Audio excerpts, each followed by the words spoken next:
Two টিয়ার chocolate cake বানানোর সম্পূর্ণ decoration সহ রেসিপি আজ নিয়ে এসেছি এই ভিডিওর মধ্যে।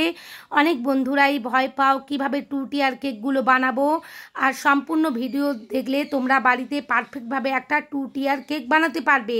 চলো এখানে কিভাবে বানালাম দেখিয়ে দেই। এখানে ময়দা আর কোকো পাউডারটা খুব ভালোভাবে মিশিয়ে নিচ্ছি। আমি প্রথমেই চকলেট কেকের ময়দা আর কোকো পাউডারটা মিশিয়ে নিতে বলি, এতে কাজটা অনেক সুবিধে হয়।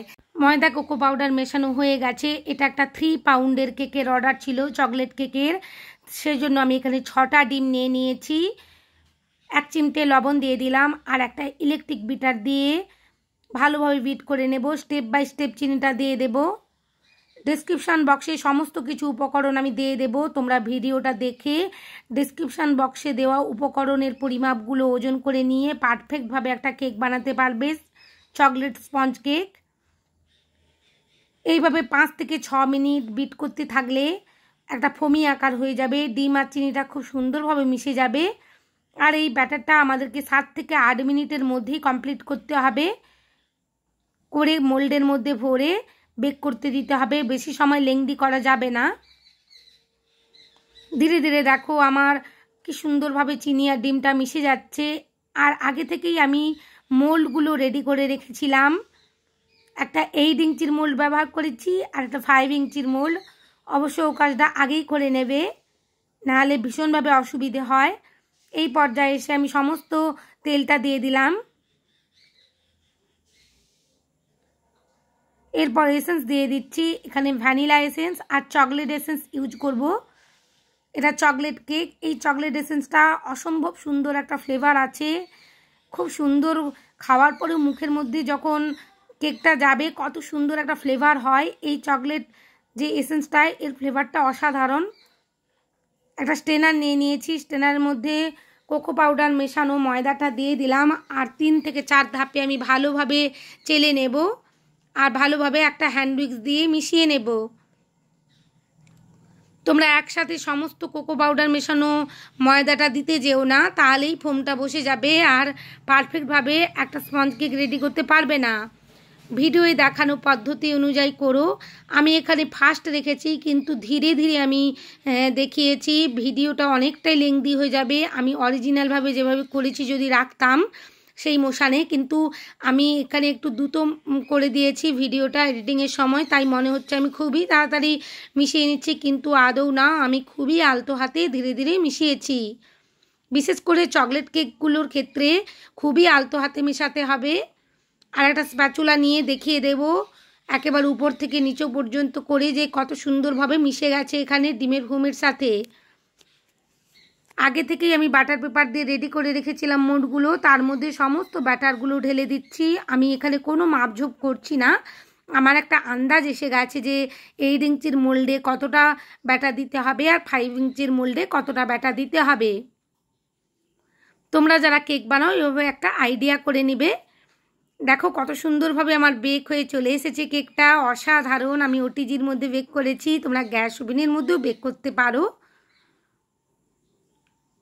তোমাদের লেয়ার কাট করে দেখিয়ে দেব, বড় কেকটাই আমি লেয়ার কাট করে দেখিয়ে দিচ্ছি। তোমরা যদি এভাবে একটা স্পঞ্জ বানিয়ে কেক ডেলিভারি করো বা বাড়িতে বানাও ছোট বাচ্চাদের জন্য, ওরা খুবই খুশি হয়ে যাবে, বাড়ির সবাই খুশি হয়ে যাবে, কারণ এই স্পঞ্জটা খেতে অসাধারণ হয়। দেখো কত নরম, একেবারে তুলোর মতন। ছোট স্পঞ্জটাও আমি একইভাবে কেটে নিয়েছি, সেটা আর আমি ভিডিওর মধ্যে রাখছি না। এখানে ক্রিমের সাথে আমি 2 টেবিল স্পুন ভরে ভরে চকলেট গানাশ দিয়ে দিয়েছি। চকলেট কেকগুলো যদি এরকম ক্রিমের মধ্যে গানাশ দিয়ে বানাও অসাধারণ টেস্ট হয়। প্রথম স্পঞ্জটা বসিয়ে দিয়েছি আর সুগার সিরাপ দিয়ে সোক করে নেব। সুগার সিরাপটা অবশ্যই ঠান্ডা যেন হয় সেদিকে লক্ষ্য রাখবে। অতিরিক্ত গরম যদি সুগার সিরাপ হয়, এখানে ক্রিমের কাজটা করার সময় ক্রিমটা মেল্ট হতে থাকবে, ভালোভাবে কাজ করতে পারবে না। এখানে স্পঞ্জের মধ্যেও আমি 2 টেবিল স্পুন গানাশ দিয়ে দিয়েছি আর ভালোভাবে স্প্রেড করে নিয়েছি একটা প্যালেট নাইফ দিয়ে। আর পরিমাণ মতন ক্রিম দিয়ে দিলাম, অতিরিক্ত ক্রিমও দিচ্ছি না আবার কমও দিচ্ছি না। প্যালেট নাইফ দিয়ে অবশ্যই স্প্রেড করে নিতে হবে চারিদিকে। আবারও গানাশ দিয়ে দিলাম ক্রিমের মধ্যে, গানাশটাও ভালোভাবে প্যালেট নাইফ দিয়ে ছড়িয়ে নিচ্ছি। এরপর উপর থেকে আমি চকো চিপস দিয়ে দিচ্ছি, যাতে প্রত্যেকটা বাইটে চকো চিপসগুলো মুখের মধ্যে পড়ে আর খেতে অসাধারণ হয়। একই রকমভাবে আমি দ্বিতীয় লেয়ারেও এখানে ক্রিম দিয়ে দিয়েছি আর গানাশটাও দিয়ে দেব। এভাবে যদি কোয়ালিটি মেনটেন করে কেক বানাও, কাস্টমার খুবই খুশি হয়ে যাবে আর নিজেও স্যাটিসফাই থাকবে যে আমি কোয়ালিটির দিক থেকে কোনো রকমের ঘাটতি রাখিনি। বা বাড়িতে যারা বানিয়ে খেতে চাও এইভাবে বানাবে, দোকানের থেকে অনেক অংশে দেখতেও ভালো হবে আর স্বাদেও অসাধারণ হবে। দোকানের কেকগুলো ভীষণভাবে মিষ্টি থাকে, আমাদের কেকগুলো প্রত্যেকটা মিষ্টি, প্রত্যেকটা মেজারমেন্ট সমান, একই রকম আর খেতেও অসাধারণ হয়। অবশ্যই সুগার সিরাপ দিয়ে সোপ করে নেবে স্পঞ্জগুলো, না হলে ফ্রিজে রাখার পর ড্রাই হয়ে যাওয়ার সম্ভাবনা থাকে একটা। ধীরে ধীরে আমি সমস্ত কেকটাই ক্রাম কোটিং করে নেব আর ফ্রিজের মধ্যে সেট করতে রেখে দেব। এখানে বোর্ডটা অবশ্যই ক্লিন করে নিতে হবে, কারণ ফিনিশিং করার সময় এই ক্রামগুলোই ফিনিশিংটা নষ্ট করে দেবে। এরপর আমি আরেকটা বোর্ড নিয়ে নিয়েছি, 5 ইঞ্চির মোল্ডে যে কেকটা বেক করেছিলাম সেটাই ফিনিশিং করে নেব। ক্রাম কোটিং করে ফ্রিজের মধ্যে রেখে ফিনিশিং করে লেয়ারে বসিয়ে দেব। কিভাবে করছি সমস্তটাই ভিডিওর মধ্যে দেখিয়ে দিচ্ছি নিখুঁতভাবে, যাতে তোমরা নতুন যারা কেক বানাচ্ছ এতটুকু অসুবিধে না হয়। আমার এই ভিডিওটা যদি তোমাদের হেল্পফুল মনে হচ্ছে যে দিদির কিছুটা উপকারে লাগছে, দিদির কথাগুলো, দিদির ভিডিওগুলো, প্লিজ আমার চ্যানেলটা সাবস্ক্রাইব করবার অনুরোধ জানালাম। আর পাশে থাকা বেল আইকনটি ক্লিক করতে ভুলো না, যাতে সমস্ত ভিডিওর নোটিফিকেশান তোমাদের কাছে পৌঁছে যায়। লাইক শেয়ার কমেন্ট অবশ্যই করো বন্ধুরা, তোমাদের লাইক শেয়ার কমেন্ট আমাকে কাজ করতে উৎসাহিত করে। তোমরা ভাববে যে দিদি একই কথা বারবার বলে, কারণ আমিও চাই আমার ফ্যামিলিটা একটু বড় হোক।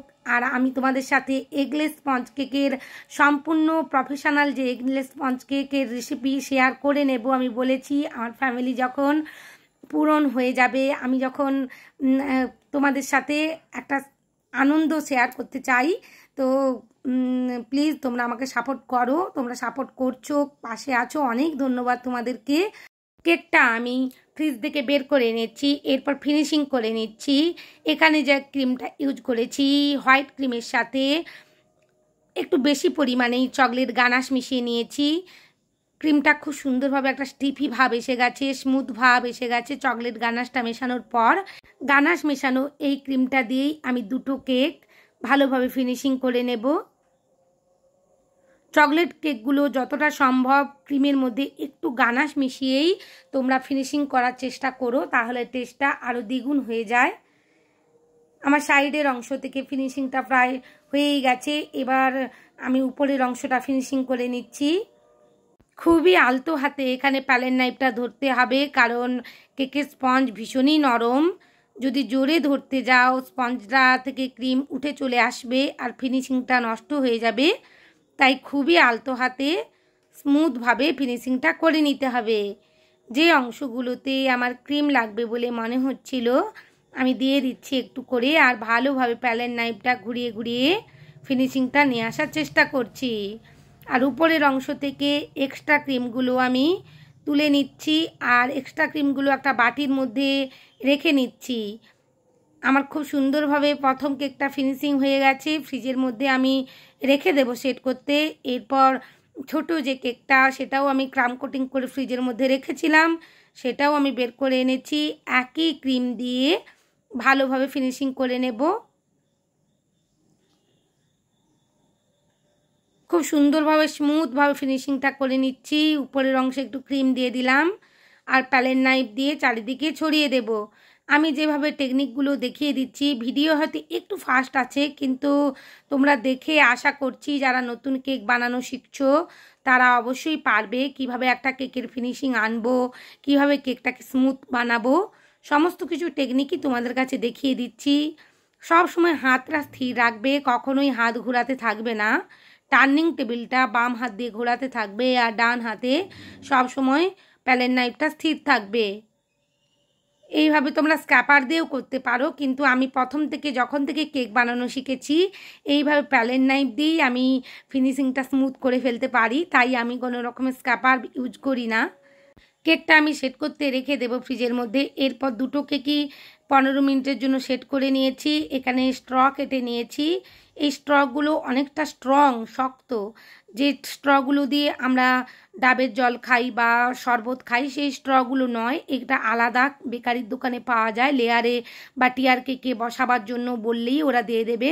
খুব ভালো এই স্ট্রগুলো। কেটে নিয়েছি 5টে, এখানে বসিয়ে দিয়েছি। আর একটা প্যালেন নাইফই এখানে আমি ইউজ করেছি, তেমন একটা কোনো অসুবিধে হচ্ছিল না তাই।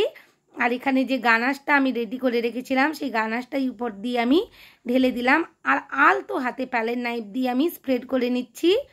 এখানে কোনো রকমেরই চাপ দেওয়া যাবে না বা জোরে ঠেলা যাবে না, তাহলে ক্রিমগুলো উঠে চলে আসবে। কেবলমাত্র আলতো হাতেই ধরে রাখতে হবে প্যালেন নাইফটা, আর টার্নিং টেবিলটা ঘুরিয়ে নিতে হবে, তাহলে খুব সুন্দরভাবে স্প্রেড করে যাবে গানাশটা, কোনো রকমের অসুবিধে হবে না। আমি এখানে কয়েকটা ড্রিপিং করে নিচ্ছি। এখানে স্পুন ইউজ করছি আমি। তোমরা এখানে কোনো রকমের পাইপিং ব্যাগও নিয়ে তার অল্প করে হোল করে ছোট করে হোল করবে, করে এইভাবে ড্রিপিং করে নেবে। আমি দেখিয়ে দিচ্ছি পরবর্তী নিচের অংশে যখন আমি ড্রিপিং করছিলাম আমি পাইপিং ব্যাগই ইউজ করেছি। দেখো এখানে পাইপিং ব্যাগের মধ্যে আমি সমস্ত গানাশটা ভরে নিয়েছি আর ধীরে ধীরে আমি একটা ড্রিপিং করে নিচ্ছি। আর পাইপিং ব্যাগের হোলটা অবশ্যই একেবারে ছোট করবে, বড় করবে না, কারণ ড্রিপিং করার সময় এদিক সেদিক হয়ে যাবে, গানাশটা ভালো হবে না। আর এই গানাশটা আমি 1:1 রেশিওতে বানিয়েছি। 100 গ্রাম চকলেটের সাথে 100 গ্রাম হুইপড ক্রিম। তোমাদের যদি 150 গ্রাম চকলেট লাগে 150 গ্রামের সাথে 150 গ্রাম হুইপড ক্রিম বা আমুলের যে ফ্রেশ ক্রিমটা পাওয়া যায় সেটা দিয়ে করলেই ভালো হয়। খুব সুন্দরভাবে আমি স্প্রেড করে নিয়েছি একটা পাইপিং ব্যাগ দিয়ে। এরপর প্যালেন নাইফটা আলতোভাবে ধরে নিয়েছি যাতে একটা স্মুথ ভাব এসে যায় আর দেখতে যেন ভালো হয় কেকটা।